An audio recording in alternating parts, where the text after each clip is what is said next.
How to assemble plethysmometer in lab. Digital plethysmometer is specially designed for accurate measurement of rat/mouse paw swelling. It is a highly useful tool to evaluate the inflammatory response in experimentally induced small rodents and to screen potential anti-inflammatory properties of pharmacological substances.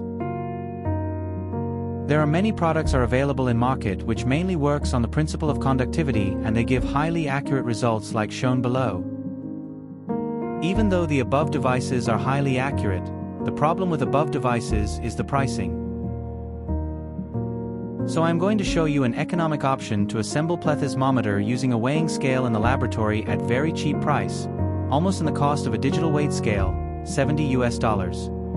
This weighing scale type of device won't be having accuracy as shown by the above equipment.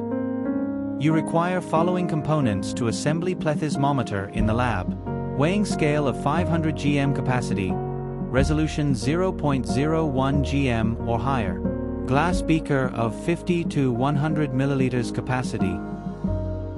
How to use. Step 1. Fill the beaker with water up to a fixed level. Step 2. Tear the weighing scale to 0. Step 3.